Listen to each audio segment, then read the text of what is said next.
We are live. Good to see you today, my EOS Podcast friends. I have a really cool show coming up for you today because we have Team Greymass on the show.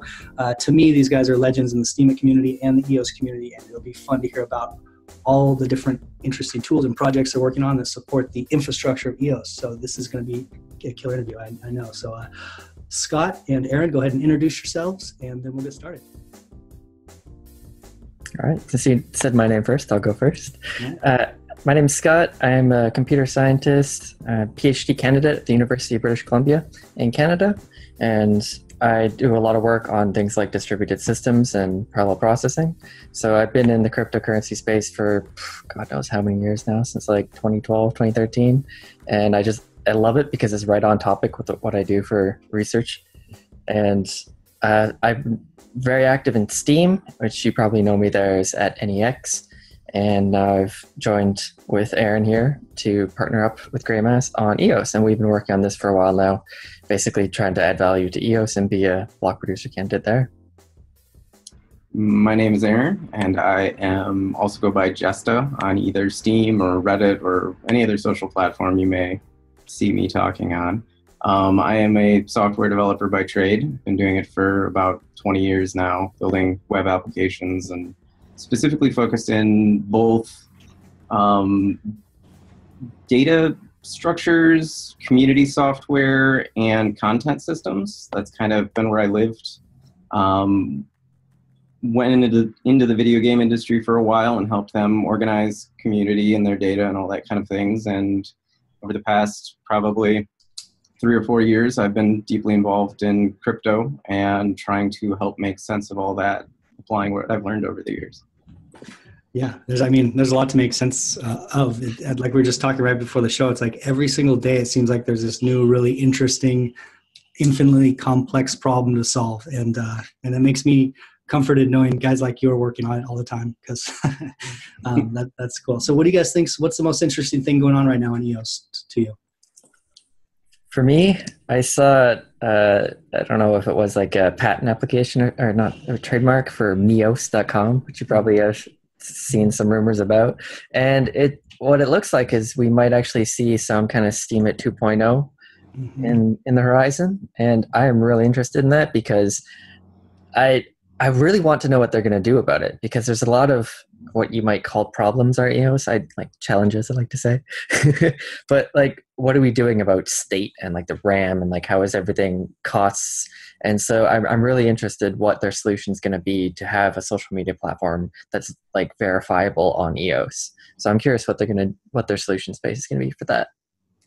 Yeah. Do you see them? I mean, since Dan did Steemit also, and built a Steem blockchain, do you see them using a lot of the lessons from the Steemit platform and kind of how that worked, and maybe just tweaking it or upgrading it a little bit? Or? I hope they take this opportunity to really think about like how designs worked in Steem and whether or not that should be applied to EOS. For example, one thing I would have really liked to see in Steem is that they took the entire content and put it on the chain, so it goes into the actual blocks. And it has some interesting, like, it's good in some ways because you have it, like all the data is right there. But it might be more interesting to separate that data and just store the hash of the data on the chain, so you can verify that the data matches, but then you store that the actual data, all the contents of it, somewhere else. And I think that would be a much better solution for like scalability and longevity. But you get the same kind of you get the same kind of level of verifiability, consensus, like everything's the same, but it just allows you to neatly separate these two things and put maybe all the state that you otherwise would have had, just put that onto like hard disks, and anyone can just store that. What's the trade-off there? That would be like on a centralized server basically for all that state. What would be the trade-off there, you think? Or what? So to clarify, calling it a centralized server is a bit of a misnomer. It would be more anyone can store that data and anyone can prove that the data matches the stuff that was posted on chain. Okay. And you would imagine that all the block producers are going to run these nodes as well. It's just they get to neatly separate them from the same server that's running EOS, so they don't jam all it into one server. They can just run a separate server that serves the content. And the reason you would want to do this is basically just to keep that state minimal on EOS. So if you think about, if I want to post something on EOS, like a big long forum post. That might cost me like a huge amount of CPU and net, and it's like, there's all my 100 EOS worth of CPU and net gone. I have to wait 3 days before I can use it again. But if you just post the hash, it's just a tiny little transaction, and it's perfectly still verifiable. Oh, interesting. So would you spin up like a side chain to make that happen, like a separate side chain that's kind of connected for that, or does it even need to be on blockchain? It doesn't need to be on blockchain. It's kind of like if you know how torrents work, how you have you can download content and you're getting the right thing because the hash matches. So basically you could do IPFS, you could do torrents, you could do any kind of peer-to-peer protocol, and you just match that hash. And then once you've matched the hash, you have the same data. And it also opens it up to not just text. You could do a video. You could post a video to the blockchain. You post the hash of the video, and then someone can download that video and play it as a video, and it would be verifiably the one that they posted. Is that how, would you say that's how DTube was doing it? I don't really, I'm not too familiar with DTube, but I think they're doing something similar to that. Yeah, they're storing like the hash of it, basically, so the verifiability on chain. But videos themselves, obviously, that's just too crazy to put on a blockchain. Yeah. Well, while we're talking about Steem, because you guys, I mean, we're going to get into Greymass and everything, all the infrastructure and tools that you're building for EOS. So people listening but most people that are listening have a background or know about Steem, and this is interesting stuff. But you guys did Steam Cleaners and Cheetah, which are two like really big apps, basically to kick spam off of, try to limit the spam on Steemit. So you built some really cool tools for Steemit along the way too. So. Yeah. Aaron, what do you think? What's most interesting to you going on in EOS right now? I've been sitting here thinking about it this whole time, and I think that the most interesting thing overall is that we have at this point like dozens of experiments running with all of these various chains. They're all trying things, whether it be governance, resource allocation, different mechanisms to serve specific people. Some are doing KYC like Warbly. We have all of these chains trying all these different things in this big grand experiment that we're going to see how all of that unfolds, and ultimately everybody will learn from everybody else. I mean, I know there's a lot of tribalism in crypto in which people will latch on to one specific thing and care about it because they've invested in it, but then they start to push away everything else, like all the other options that exist out there, when in fact everybody should be kind of looking at each other and trying to learn at what the others are doing, because it's going to make everything better as long as the people are open-minded enough. And EOS, having not specifically even just EOS as in EOS the mainnet, but as in the software platform, at this point we have dozens of these things launching and all of these great little experiments running that they're all going to hopefully show us something. Yeah, that is one of the coolest things. That's one of my favorite things too, is this really just grand experiment. All these, especially now, these side chains, sister chains are popping up kind of more frequently. The Warbly with the KYC, we've got Telos, who's almost like kind of a competitor that's changing some of the governance. We've got Meet One, who since mainnet launch, were basically coming out with this idea that we're going to launch a side chain or a sister chain to, or side chain to EOS that's going to be like an incubator for these dApps to make resources cheap, but we're going to push them onto mainnet when they're ready. We've got Boss Chain, which is kind of that one is a little bit, there's not as much information, but it's basically for businesses to launch on. I haven't dug deep enough into that one to talk too much, but yeah, it's right. Cool. I totally embrace them. A lot of people, I mean, I get comments on my thing, like, because I'll have like someone like Meet One on the show, and people want to know, why are you interviewing these side chains? We need to get rid of them. And to me, it's like, well, no, we don't know what's going on yet. So everyone slow down. We just need to like kind of take it all in, and I think it's all good for EOS for sure. Yeah. Cool. Well, you guys, it's like I just keep wanting to go back and talk about Steemit, but we should just get into EOS here, because it's the EOS podcast, not the Steemit podcast. So you just had an update on with Greymass for the EOS voter. I think it was 0.7. You want to tell us about that and where that's at? Sure. We actually, a new version just came out a couple hours ago as well. We've been pushing hard into this multi-chain support environment. We're not doing all the work ourselves, which is fantastic. We actually have developers from some of these other chains that are contributing to the code base now, and helping add features and whatnot. We are pushing really hard at this point to rebrand it, because it is no longer just for EOS, and it is no longer just a voter. It has turned into an entire wallet platform, and we want to get a name around it that, fits what it actually is. So our rebranding effort right now is our top priority, and everything we're doing in our most recent releases is just kind of compatibility and support. It's to help, make sure things keep working. So we're pushing ahead on that. We will hopefully launch with brand new name, brand new user interface, new website that'll have both a blog for what's going on and like kind of a wiki sort of section that'll explain to users how to do things. And then the biggest part of this next big thing is going to be a brand new app DApp integration layer that we've been slowly working on. Cool. That's one of my favorite functions in the wallets, is the kind of the list of dApps that you can use right, more seamlessly. That's a huge tool for sure. So have you guys thought of a name yet, or are you taking community input here? We've nailed it down pretty good at this point. We've just kept our mouths shut. So we've got a secret name launch coming. Right. I like it. The way that we've been doing EOS Voter all along is we're just pushing it out raw. Like, people are getting updates the week that they're developed after we've sufficiently tested them and made sure they're all right.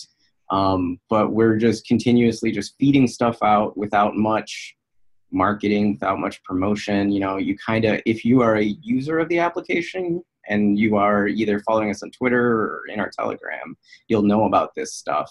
But we're kind of shifting that a little bit and trying to make it actually more of a product where we're going to take a little bit of time to do it right and try to build a little excitement around it, because we're excited about it and we'd like others to be as well.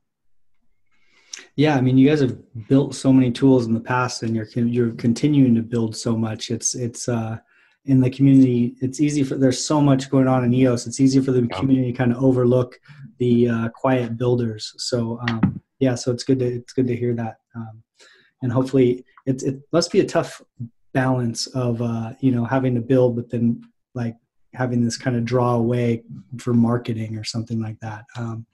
It's because it's just you two, right? Have you added like someone on your team at this point, or you guys take care of that? We have a couple other members of the team. We haven't. I mean, the only reason we haven't really officially added them to our roster is because we're still going through the legal processing to make everything actually legit. So we do have people helping us. We have 2 definite other team members right now, and a potential 5th, and maybe a potential 6th that we're thinking about. But we're expanding, which is difficult in current market conditions and whatnot, and with current rankings. But I think the way that we're doing it slow and steady is probably the safest, because this market and this environment that both Scott and I have been in for years is so unpredictable. You can't plan for any of this. Yeah, absolutely. How long have you said you've been in this for years, like in cryptocurrency, how long have you guys been doing this? I know that you've got 20 years plus of software development. I did early Bitcoin mining, I think in 2011 or something. where those went, I have no idea. But I mean, it was such a weird thing back then. Those were the days when, you know, people, if you said you sold gold from a video game, people looked at you weird. Mm-hmm. Except now we had this currency that was detached from a video game that was also containing value. And you also saw this in Second Life, I think it was.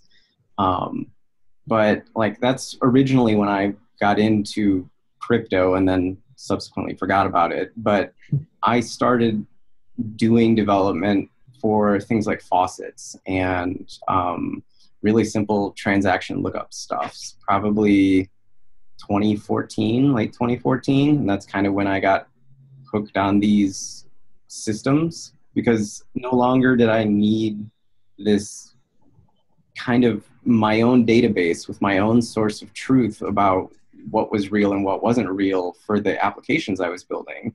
There was this distributed set of data now that I could tap into. And then I found Steem, and here we are today after dozens of projects. Mm-hmm, mm-hmm.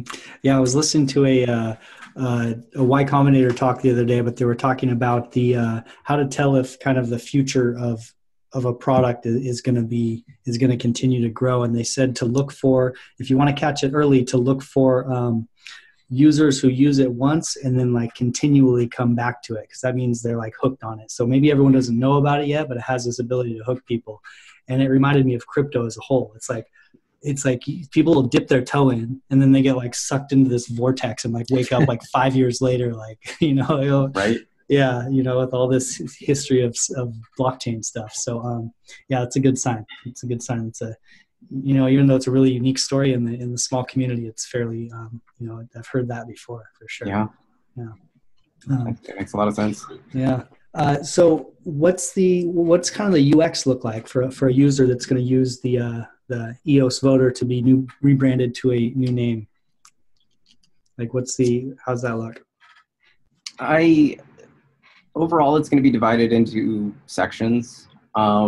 It's like we've learned as we've just continually added things to the application that there are specific things and ways that people want to interact with their keys, essentially, to use the blockchain. The app itself is going to be divided into sections. One of them being governance, which originally that was kind of why we created the app, was to get people engaged in staking so we could activate the EOS blockchain and all that. But now we also have proposals, and we have proxies, and we have proxies that are registering and providing additional information to kind of promote themselves as candidates, and all these other governance features, maybe someday worker proposals and other systems like that. Those will all live in kind of this governance portion of your wallet. And then of the application, I shouldn't call it a wallet. And then you will have a wallet application, which is about you and your tokens. So that way you have a clear place to see balances, interact with them, whether that's staking or transferring or doing cross-chain deposits and withdrawals, other weird things that, you know, it's about you and your property, which are your tokens. There'll be other sections that are kind of themed along this way. Some being tool focused, some being dApp focused, some being like kind of information exploration focused. But those two sections, the governance and the wallet, will be the big two to start with. And then as we progress in the future, we'll kind of create these silos where different purposes can exist. Do you see down the road, like one of these wallets kind of becoming almost like a Google to navigate through EOS? I mean, it seems like one of these is going to be they're almost becoming like platforms to interact with EOS. I'm not sure if we'll see that happen. I hope not. Yeah, we haven't seen that happen yet. I mean, if you say Bitcoin wallet, do you have one in mind? I don't. I mean, I know which one I use, but it's because of a specific set of features that I really appreciate. Mm-hmm. So The whole point of this space is to try and get away from having one central point of failure.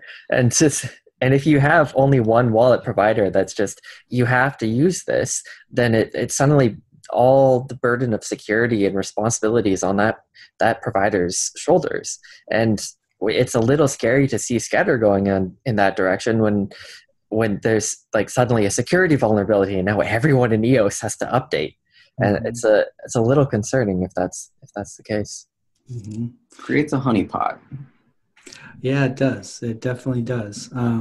Yeah, it's like, and people, like the general populace doesn't necessarily care, about honeypots if it's easy to use. It's like, it's so easy to just kind of forego security for ease of use. And it's, especially when you start reaching out to this next layer of adoption, that problem, just grows. So yeah, it'll be interesting. It'll be something to watch for sure. I think we are seeing something kind of similar to this happening in email, because you have huge prevalent solutions like Gmail, except now, like, everybody has been using Gmail for years. Like, it is one of the probably biggest email providers out there.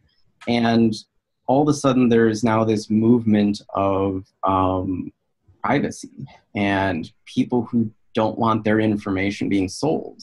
You kind of see this happening in Facebook right now too, with people being concerned about how their children's data was being sold for advertising purposes and things like that. And I think the logical conclusion to that is going to be that we're going to hit a point where people are realizing that huge centralized services, while convenient, aren't always the best thing for them, which kind of might turn the whole market on its head. We went from everybody running their own email service to everybody using centralized email services, and we're going to go to something next. And I don't know what that looks like. Yeah, it'll be that's going to be a interesting shift. There's this is probably kind of a stretch for a parallel, but you see these pendulums swing like this in the marketplace. Yeah. And an example would be like how we went to like Walmart. Basically, we went from mom and pop stores to like a Walmart, this big centralized thing, and now people are starting to swing back to like Etsy and like this authentic, handcrafted, like personalized experience. So you see that at different places. So that's really probable what you're saying there. That's an interesting take for sure. Hopefully crypto is the swing back, hopefully right. Hopefully EOS can kind of lead that swing back the other direction for sure. So what do you guys think of the current state of EOS? What would you say kind of the biggest problem solution we're working on right now is? One problem that keeps cropping up, in my opinion, is the issue with API nodes. And this is something that most users are just totally unaware of. And the reason for that is because it's something that happens in the background, and it's something that more often than not, that's not even visible to them unless it doesn't work. And so when you start going and using EOS, if you're like a DApp user, and you go to a website and it says, oh, you need to connect to the blockchain somehow if you want to throw the dice. Okay. How does it connect to the blockchain? And the answer is through API nodes. And every single DApp that you're using on these websites use API nodes. And what we've seen over the past few months is a lot of the API nodes have really just gone to shit, honestly. It's horrible. You look at the top block producers and half the nodes are out of sync or gone, and the other half have such low throughput that they're just hardly even usable. And what's ended up happening is people are moving over towards using a centralized service for API nodes, and there's no longer a decentralized kind of API node network. So it's a little scary to me when you say that, because you've missed the purpose of a decentralized system if you're only using a central point of data. It's a central point of failure, and it's something where they can provide or hide provide wrong info or hide info from you if you're using that centralized API server. And that's a little scary to me. And it's one of the things that our group Greymass is really focused on, is providing really solid infrastructure and really good public infrastructure. We're one of the few operators that actually still provides history on the EOS mainnet. So if you want to look up transactions, there's basically only two places you can do it, and that's EOS Sweden and Greymass. And neither of those two teams are in the top 21 right now. So not a single member of the top 21 is providing user history. And if you start looking at the apps, like Aaron and I keep going back and forth about making it public who uses our services.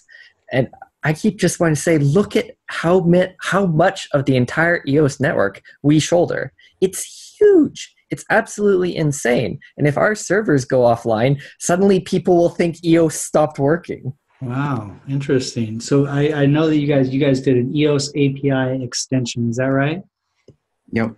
We have a couple of things there. We've done extensions to the APIs, which services use, and we've done like modifications to history so that, if, for example, EOS links, that one of the features that they use is controlled account keys. So when you log into your account, you need to know from the blockchain what name is this key associated with.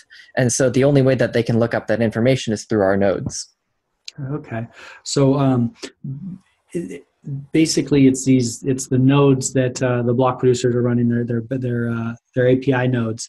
And you're saying that those nodes are, a lot of people are just putting them onto like AWS, or, and so like they're like, okay, this is just our API node, and everyone just throws it onto AWS. It's all in one place. Is that kind of what you're saying?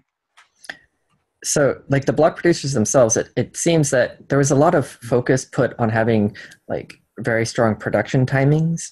And so people upgraded their producer nodes, but they didn't bother upgrading their seed nodes or the API nodes. So if you're starting to request information at high volume from these nodes, they just bog down and stall, and they don't work. Okay. Wow. Interesting. Well, that's good information to have out there. Can you talk a little bit about seed nodes as well? So this is another big critique that I have on the way that block producers function, is that a lot of people directly connect block producer nodes together. And this is it. It's a really bad idea, because you've dropped the notion of untrusted decentralized network. If you connect two block producer nodes together, there's suddenly a level of trust there that there wasn't there before. And that's not what you're supposed to do. You're supposed to not trust other nodes, because the point is that you're creating a system that's tolerant of faults. And if you're trusting people, you're aggregating the fault tolerance into a smaller layer of security, I guess you could say. So you compromise one node, then you compromise both. And that's suddenly like, it creates this cascading failure that can occur in poor situations. So what you should be doing is having a seed node, and those seed nodes are what connect your private hidden infrastructure, like your block production nodes, to the outside world. And it's kind of sad, because you see a lot of people upgrading their producer nodes, but not upgrading their seed nodes, so they have poor performance. And if you're trying to connect to the network, you'll see like, oh, I can't connect to the seed node, it's just not responding.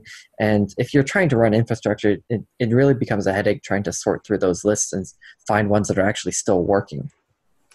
Why is it a shortcut for block producers to connect their seed nodes to each other? Connecting their seed nodes to each other is fine. Okay. But connecting the actual block production nodes to each other is a big problem. I see what you're saying. So now it's no longer a secure. So the block producers are suddenly trusting each other. Mm-hmm. And just saying that sentence should ring alarm bells in your head. It's like, hold on, what? Yeah. Well, maybe someone listening to this can come up with some sort of, living infographic that's showing the security of infrastructure between seed nodes and the block producer, their main nodes and their API nodes and all that, and kind of show, because it sounds like most of the focus goes on to the block production node, and people kind of forget about the two little brothers. But that's we need a shame list. Yeah, we need a shame list of these people have terrible API nodes and their seed nodes don't even work. Mm-hmm. Yeah. Well, someone's listening to this. That's a beautiful thing about a decentralized community. Someone will probably like to connect that and put it up. That'd be cool. How about you, Aaron, as far as things that's kind of the big hurdles that we have to overcome as far as EOS goes right now? I think Scott hit a lot of it on the infrastructure side. And I think those are kind of symptoms of a bigger problem that I don't know if I can label at this point. they're network efficiency. Isn't that what they call it?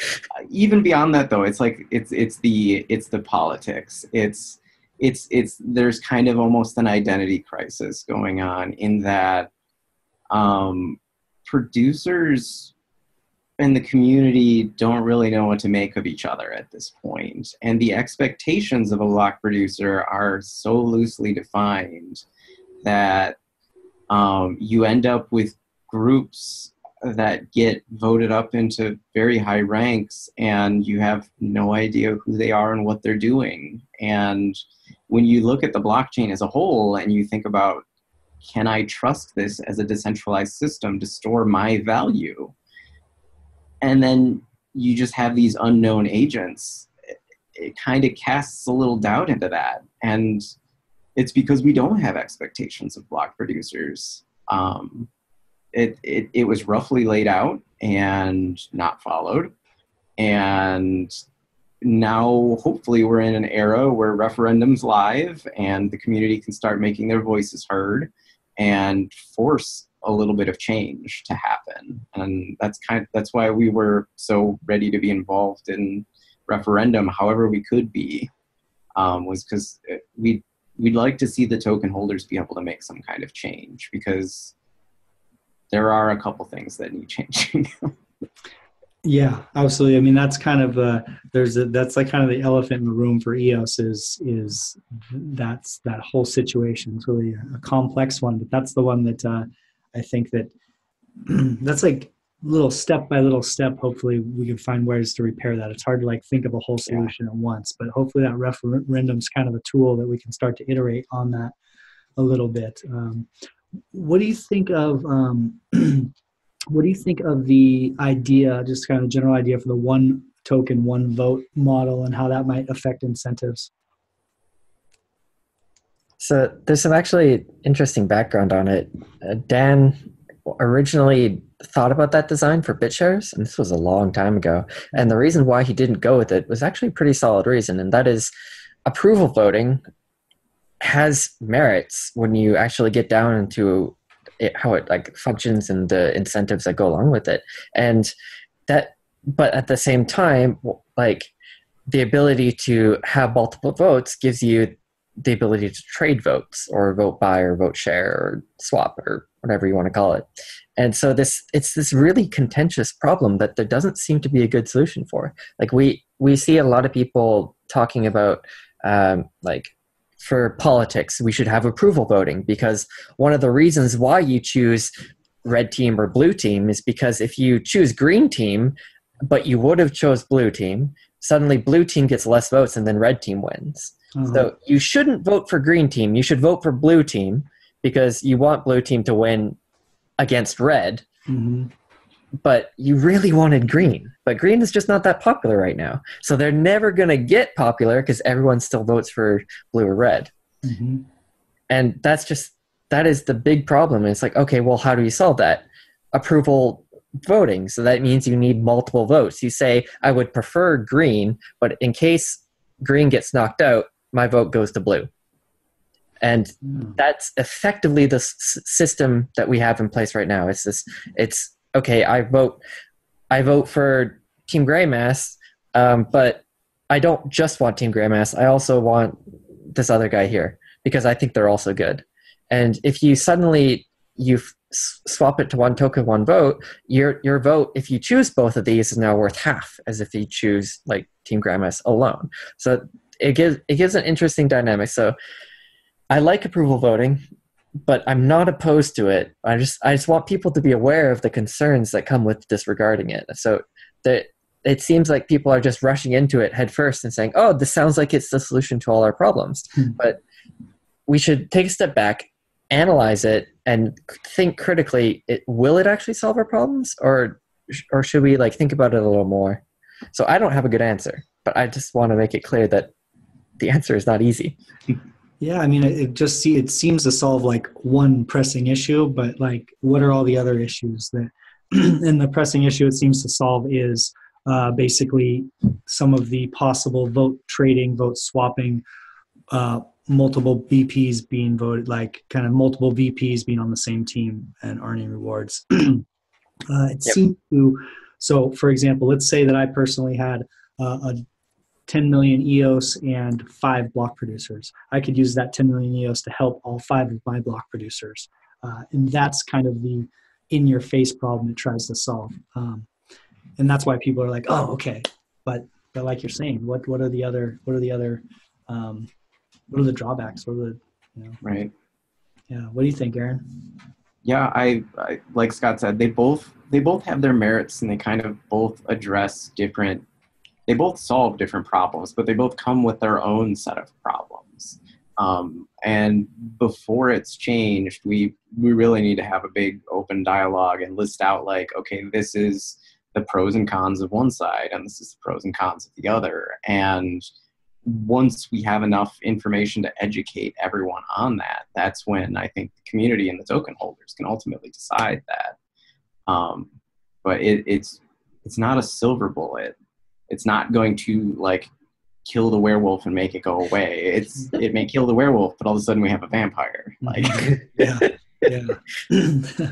for sure. Well, there's another project for one of the community members listening. We need to start some sort of big pro and con list for the 2 ways of voting, and so people have a kind of clear picture, big giant community thought experiment or something.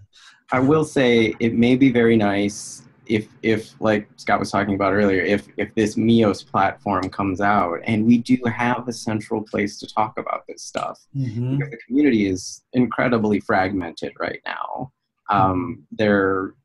Every social media platform you can imagine, there are like little subsets of the EOS community on, and we all don't get to talk to each other because of this. I think that doing podcasts like this is great because it kind of bridges that gap a little bit. We participate a lot on Reddit just because we are avid Reddit users. We've posted a little bit on Steam as well because, we've been there, we've supported that, we are fans.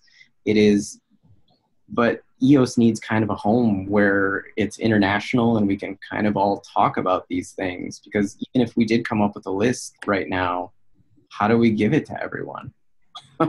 Yeah, that's a great point. Yeah, between Telegram, Twitter, Reddit, YouTube, and, all the random podcasts and everything, it's like people have they've got to pick where they're going to go. That's one of the really cool things about Steemit is that centralized platform where the people that are using the platform are also the community, which is so cool.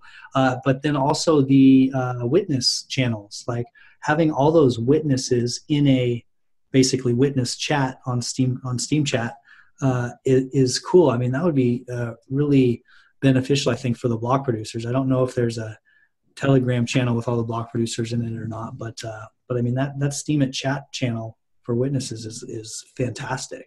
So there's one Telegram channel for block producers, and then there's another one for block producers. There's another one, and there's a Discord channel, and there's this and that, and there's 20 official channels for all the block producers, and the signal to noise ratio has just gotten so bad because you can never find out the information that really affects you because there's just so many people talking about so many random things and promoting their own projects and doing this and that, and then suddenly the way that people get around this, like, oh, we have a critical security issue. What are we going to do?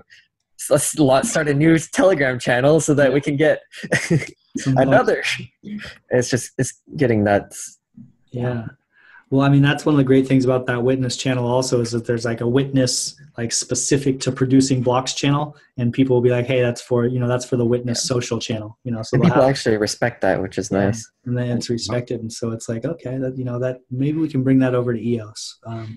So yeah, there's a lot of tools we built. We're only 7 months deep though, 8 months deep. Yep. So it's all happening quickly. So you had mentioned the URI, but not the URI you all know and love or don't love from Dan, but a different URI. What is the Greymass URI?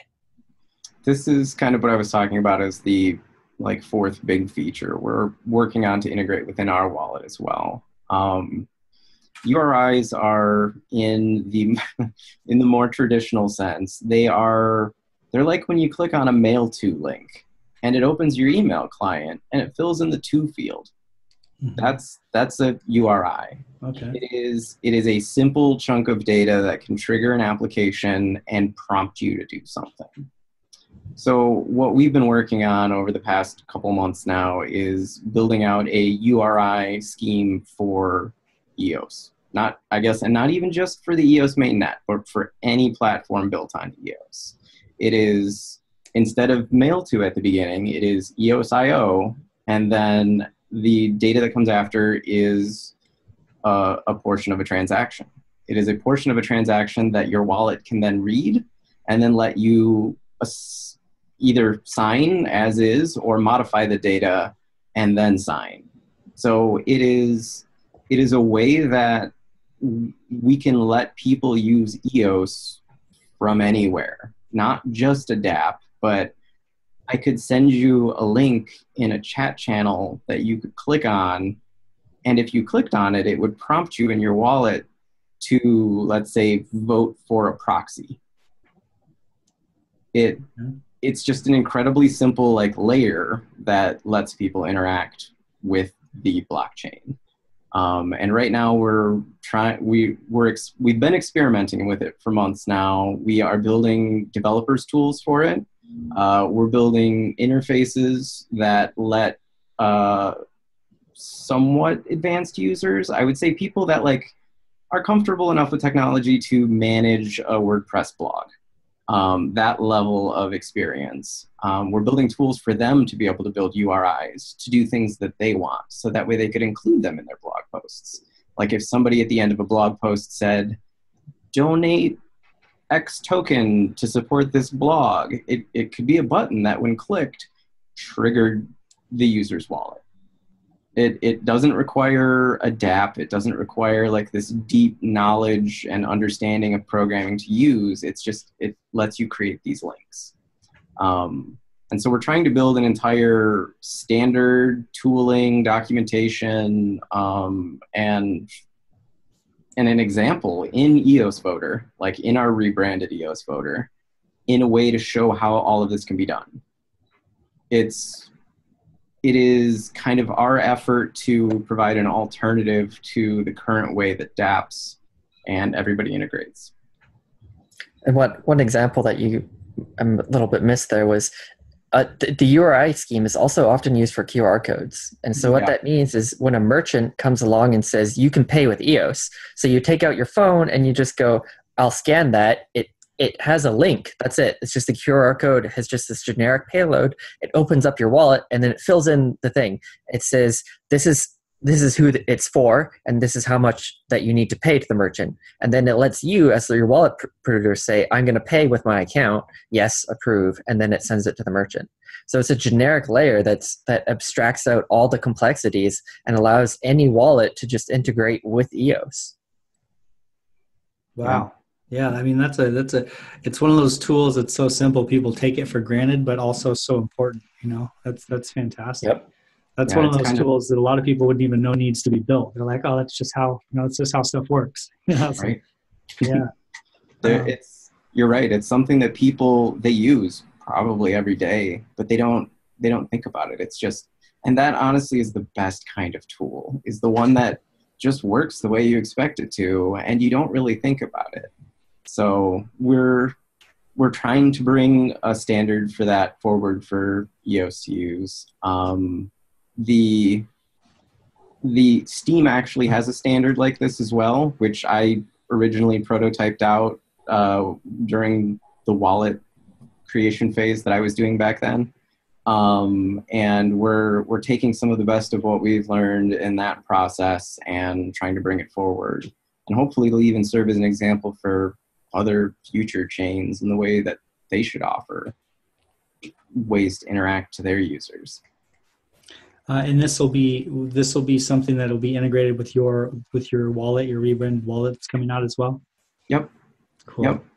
Cool. So everything we're working on right now kind of all revolves around this URI scheme tech. I don't even know if it's technology. The specification, whether it be the drafts we're doing or the documentation and our wallet, and then obviously our history API kind of not history API, but our APIs tie into that as well, because we need ways to get access to the data to build those. What's the? Can you talk a little bit more about that history API? You mentioned it earlier, and why is it that that only 2 block producers or only a few are running a history API? It's hard. Yeah, it's hard. The fun fact, I think, for history right now is that the total history of EOS occupies something like 3 terabytes. We'd have to double check. And that 3 terabytes, in the way that EOS traditionally designed the history API, is all sitting in memory. So you need a machine with 3 terabytes of memory in order to just house that data. And the time it takes you to collect and to replay the chain to gather all that data takes like weeks. So having one of these servers up and running is not an easy operations task. And so you need to do things like have really fast disks, have tons of memory, have really well built top of the line hardware with just like the absolute best parts. Like we built the servers ourselves. Like Aaron can attest to that. Yep. Socketed those things together. It's not something you can really get off the shelf if you want the best performance. So it's something that we realize is a critical need, and providing that service is so critical. Despite the expenses, it's something that we really wanted to have available to the community publicly. Go ahead. I was going to say, it's something we have some experience in too. We have done a lot of the exploration of what it takes to do this throughout the years within Steam, and have kind of brought that experience over to EOS as well. It's a job. I won't get into it. Wow. Well, what's it look like if no one was running a history or providing a history API? Nobody would be able to see any transactions that they've made historically anywhere. So block explorers would gone. Okay. Wow. They would have to. Block explorers could still exist, but they would have to be pulling the data off chain in some other way and building their own database, which would arguably be just as hard. I mean, there's a lot of data in EOS so far. It's fairly heavily used. But like things like our wallet, one of the things that we've done with our wallet is that it only requires one source of data. Like our wallet doesn't talk to anything except for the API node you specify. We may be the only wallet that like adheres to this principle, but without history nodes existing, you couldn't go to your wallet history and see, oh yeah, I sent 3 EOS yesterday. Like that wouldn't be possible. Wow. Well, that's something for the voters to take into account. Everyone's got to vote. Actually, you got to go re-up your votes right now and put Greymass in one of those spots. Yeah, I'm learning some good stuff today. A few of these things I had no idea about. And a lot of the use with APIs, if you let me interject here, is dApps will come along and they'll design something that uses history, even just in passing, but it just becomes fundamental. So like these dice games and all these gambling games, they need to look up a transaction to see whether or not it happened. And the ability to look up a transaction is part of the history service. So all the dApps that require information about something historic requires the use of these types of API nodes. So all the dice apps, all the gambling stuff, all these things. Like honestly, I would struggle to find a dApp right now that just is like, oh yeah, I don't need history. Most of them do. So you'd say like a majority of functioning that's going on in EOS through dApps and block explorers and just a lot of what's going on is using the history API. Either they're using one of the public ones or they've set up something custom for themselves, which is arguably not decentralized anymore. It's something that they're providing and you have to trust that they did the data correctly. So, wow, that's wow. Well, who else is running a history node that you know of? The only other one that I'm aware of is EOS Sweden. Oh, okay. And I believe EOS DAC is using our new light history, but it's not full history. So it's a way that we use to split load is you take the most recent, say, like the last 1,000 items of history, and you store that in like a cache kind of way. So I believe they're running one of those, but they're not running the full entire history. Okay. If we had a lot more of those, though, the network would be a lot healthier than it is now. Like that is them running a light history node is it's helpful.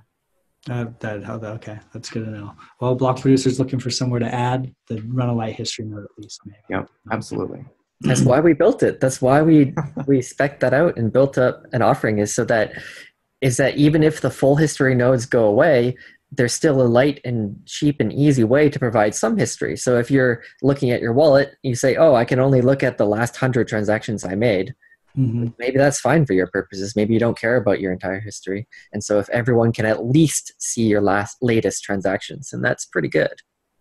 Yeah. I mean, that would be a lot more comforting than going and seeing nothing there for sure. Exactly. Yep.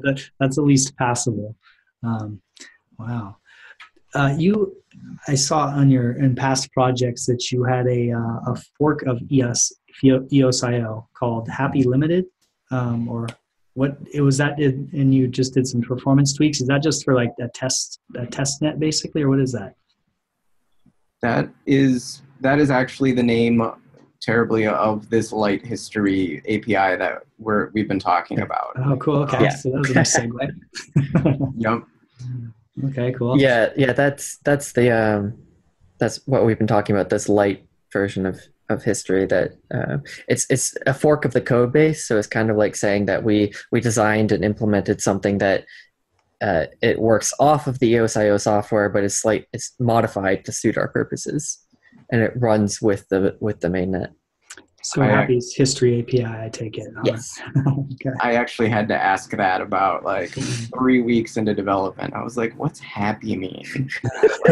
High performance or something? And he's like, no, history. And I was like, It becomes obvious in retrospect, but we should probably change the name so people realize what it is.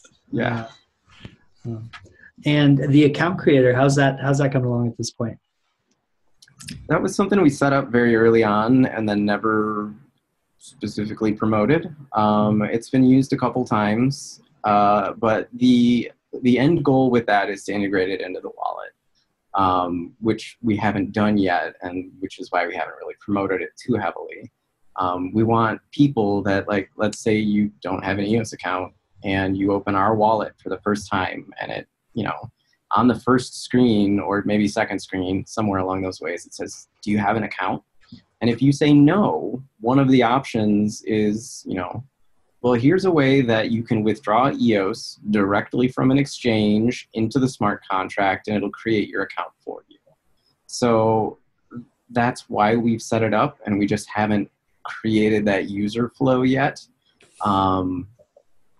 It works. It works pretty well. We've used it before to create some accounts for ourselves just in testing. And we've had a couple users use it as well. And there's a couple other ones out there that we've seen that offer the same kind of thing, but then they take a fee. There's not really any reason to take a fee unless you're trying to fund something bigger. So we published it early and just kind of let it float out there for those who want a free alternative. Well, that's good to know. Yeah, there's definitely some ones that charge a fee and do it for you. So that's good to know that there's one out there in the wallet that's coming out. On your roadmap in the future, you've got something regarding supercomputing on there. What's the big thought there? So one of the cool things about blockchains is that they're effectively a giant data set. And when I say data set, is that you have financial transactions like these token transfers, and you have generic data transactions. And so as part of me being a research scientist, what we often do is we take these kind of data sets and we analyze them, and we say, like, okay, what is the clustering for this token, and like and it goes slightly beyond what you would imagine, like analytics in the day-to-day that you're used to. It's like, oh, maybe the analytics that the average person cares about is like, what is the distribution of funds? But the analytics that I'm talking about is more like, what is the k-means clustering coefficient and all these fancy things, and like, oh, do some machine learning and produce some kind of output, what you expect transactions to look like in the future. And like, these are the kind of things that I do as a research. And so what I have planned is that down the line, when EOS grows a bit more and we have enough data there, it becomes a really cool data set that you can just analyze and produce interesting results for.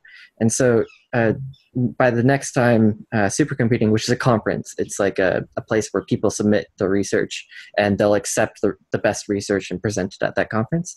And my plan is to eventually have some cool stuff about EOS presented to academia and to get other research scientists looking at, look, this is a public, verifiable data set that anyone can just look at and anyone can produce analysis about, and you can design new algorithms to look to just like, it's free and it's open, and look how cool it is. And so that's kind of the plan. Yeah, it's a killer idea. How fun. And it'll be interesting. Hopefully that happens. We get to see some interesting thought experiments come out of that, or papers. Or do you have any ideas or any like maybe hypothesis of something you might look for, or some sort of correlation or some sort of story to tell? If you had all that data, what would you look into? That's I guess the big question. It's an unanswered question. So what I would probably do is I would use it to compare against other financial transaction networks that we have, and other things like social media networks. So when you do something like graph processing, it's basically analysis of the network. So you take like users or accounts, and you map them how they interact with other users or accounts.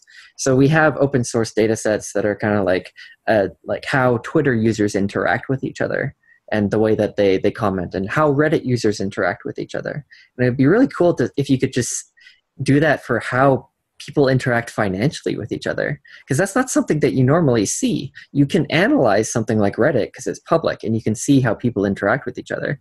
But if you go to a bank and say, hey, can I see the financial records for everyone? Yeah. They're not going to tell you anything. They're going to be like, come on, man, it's not going to happen.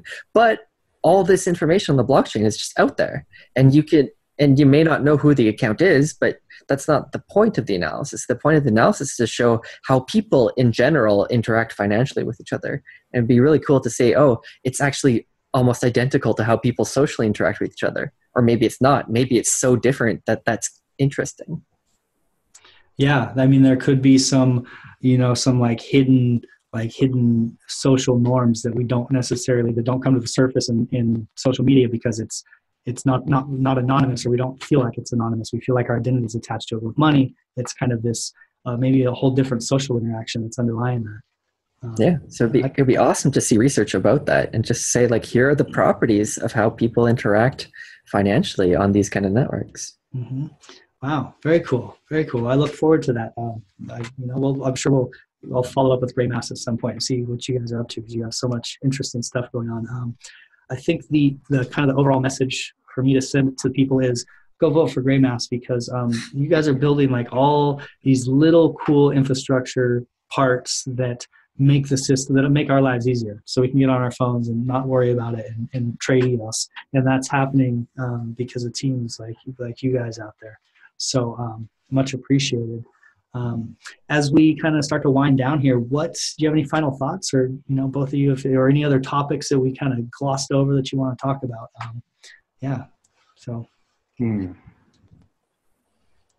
Not specifically. I mean, this conversation could go on for days. I know, yeah, absolutely. There's so many different aspects of what's going on in EOS that we're kind of just scratching the surface of the conversations that we're having in our internal chats every day. Mm-hmm. And there's so much learning that happens within all of this for all of us as we're all kind of exploring this new stuff. Like Scott comes from the academia research and development background, whereas I purely come from the development and web and infrastructure background. And it's like, as we have these conversations, I'm learning new things, and it's amazing to see how all of this keeps just unfolding. It's a joy to be here, and we hope that this kind of stuff that we're doing shows that it ends up showing that these little pieces help in ways that make it easier for all of us. Absolutely. And Scott, anything we glossed over? Any final words for the our EOS friends out there? I think Aaron did a really nice job of summarizing, so that was might nice. leave it there. So, but yeah, Cool. I really like the idea that we're all learning from each other, and we're in this space, and there's so many bright minds, and I'd say we need to keep on that, and don't let that excitement go away, and everyone should keep interacting and keep learning from one another. Keep pushing it forward and keep an open mind. Yeah. The EOS Podcast is a podcast, not just a fun YouTube video, my EOS Podcast friends. So check out the podcast also. And then we've got a proxy called Build Together, because we're all about bringing groups of people together, building, sharing ideas, because EOS is a community. So Build Together proxy. And yeah, that's my stuff. Where can people find you guys on the interwebs? We are on Reddit. We post every week as the Greymass account on Reddit. It's GREYMASS for any reference going forward when we say Greymass. We also have a Telegram channel that is, I think it's t.me/Team Greymass or whatever the URL structure is. And those are probably the two best ways to reach us. You can also reach out to hello@greymass.com, and we kind of man that email address, the whole team does, and we're happy to talk. We kind of field questions from random people every day and love engaging. Cool. Well, this has been an absolute blast, and it's just so fun to be on the bleeding edge of something interesting here, and possibly helping out, turning over a new way of interacting socially here around the globe. So this is absolute pleasure. I'm like you guys. I love doing stuff, man. It's so cool. So thanks for your time. Yeah. And thank see you later, my EOS Podcast friends. Farewell. Bye. The money is not the prime asset in life. Time is, and your time is just